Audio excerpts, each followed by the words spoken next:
Vamos ya con nuestro sofá amarillo en el día de hoy. Lo hemos llamado al sofá amarillo de hoy vías de escape, pero en realidad a mí me gustaría subtitularlo de otra manera. Historias que te llegan al corazón, historias que nos van a emocionar, historias que además nos van a hacer seguro reflexionar acerca de nuestra propia vida. Un aplauso inmenso, chicos y chicas, para Carlos Muñoz.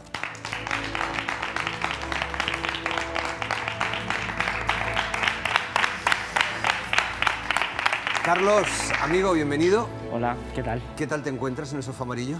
Bien, bien, cómodo. ¿Nervioso estás? No. Vale.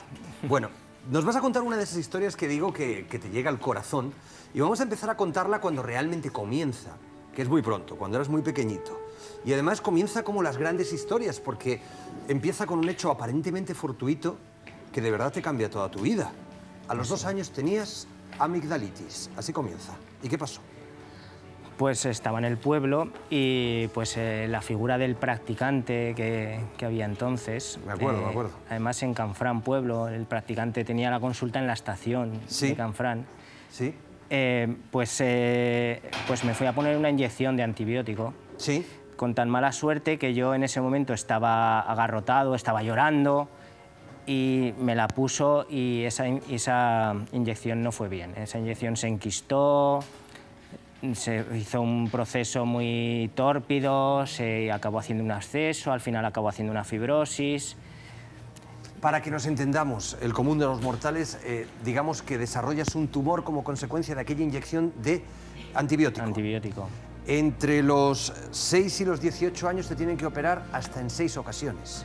Claro, acabé yendo al Hospital San Juan de Dios, que era un hospital de referencia a nivel de cirugía infantil, traumatología infantil, y me diagnosticaron una fibromatosis agresiva, que es un tumor que no da metástasis a distancia, pero en cambio sí que recidiva muy fácilmente. Entonces hay que resecarlo completamente porque si no vuelve a salir.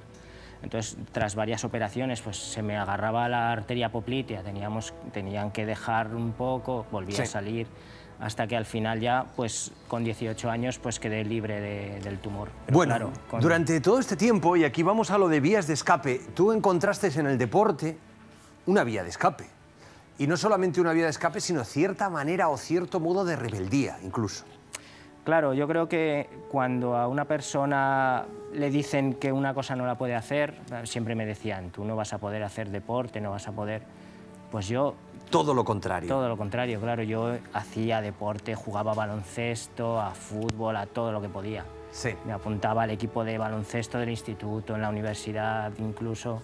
Pero claro, el problema es que es obvio que tenías una limitación física y que por tanto al nivel del resto de tus competidores o de tus compañeros no podías estar.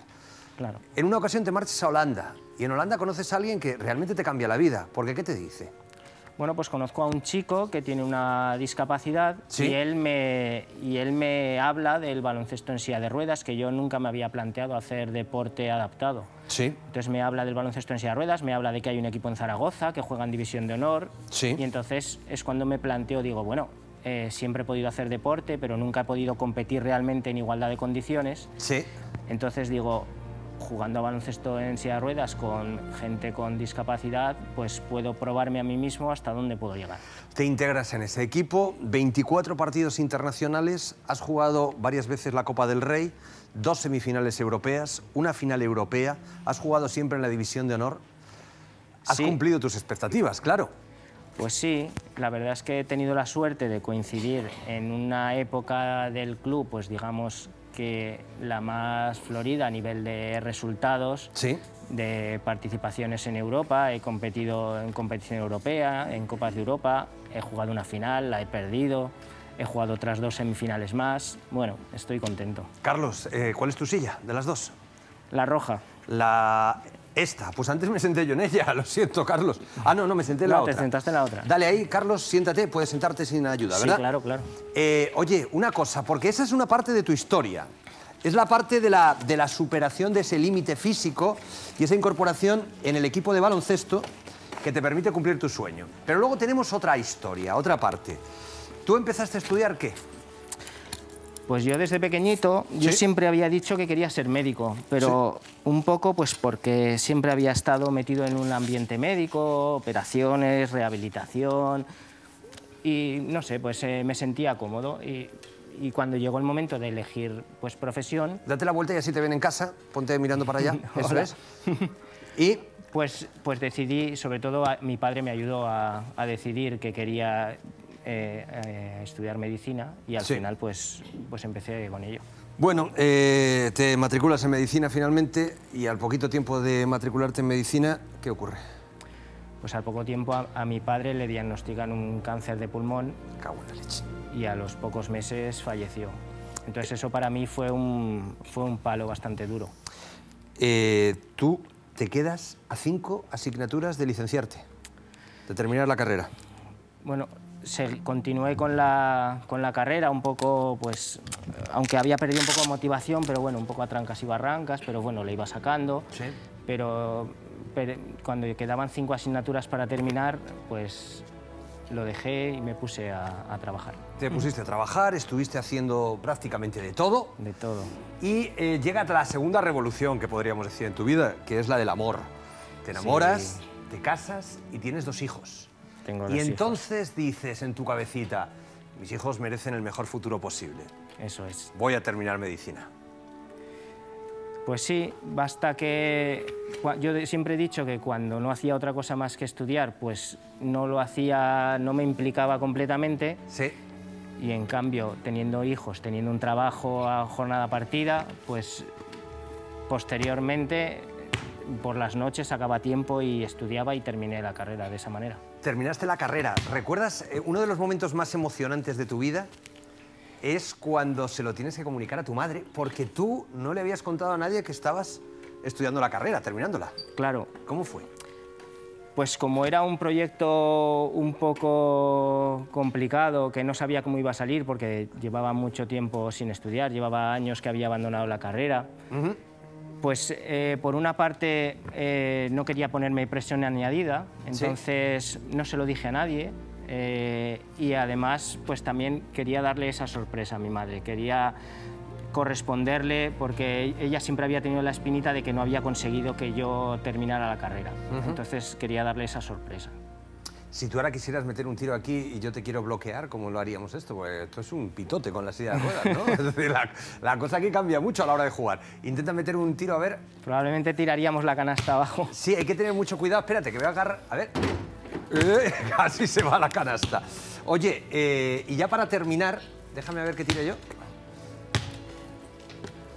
Ya para terminar... Ahora, como la metas tú me vas a dejar fatal. Tienes que tener cuidado a ver si se nos va a ir la yo la canasta. sujeto. Tú tuviste en un momento de tu vida que elegir entre 2 caminos, algo que le pasa a muchísima gente.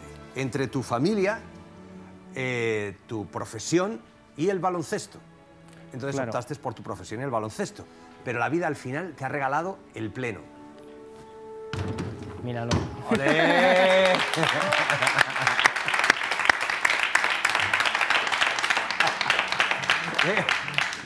No, aquí no la voy a poder coger. ¿La puedes coger tú? A ver. Oye, entonces, que al final te lo ha regalado todo, ¿y por qué estamos diciendo esto y ya con esto acabamos? Bueno, yo tenía 2 grandes ilusiones en mi vida. Una era ir a la selección española de baloncesto en silla de ruedas, un poco por aquello mismo de que yo quería demostrarme que podía ser competitivo y que mejor forma de ser competitivo que si te convocan para una selección, pues eso significa que estás entre los jugadores buenos. Sí. Pero otra ilusión era terminar la carrera. Entonces, claro, cuando tuve que elegir, pues lógicamente decidí centrarme en los estudios, incluso cuando yo creo que era el momento, mi mejor momento deportivo. Además, el seleccionador que había entonces, pues le gustaba mi forma de jugar, me conocía y tal, y podía haber tenido oportunidad, pero bueno, dejé el baloncesto, me centré en los estudios y cuando terminé, pues tuve la suerte de que me llamó para participar con la selección española como médico en 3 concentraciones preparalímpicas de Londres. Bueno, o sea que querías jugar al baloncesto, lo lograste, querías ser médico, lo lograste, querías tener una familia y ser feliz, lo lograste. Chico, yo creo que pleno al 15, de verdad. Un aplauso inmenso para Carlos Muñoz. Gracias, Carlos. Por allí, amigo.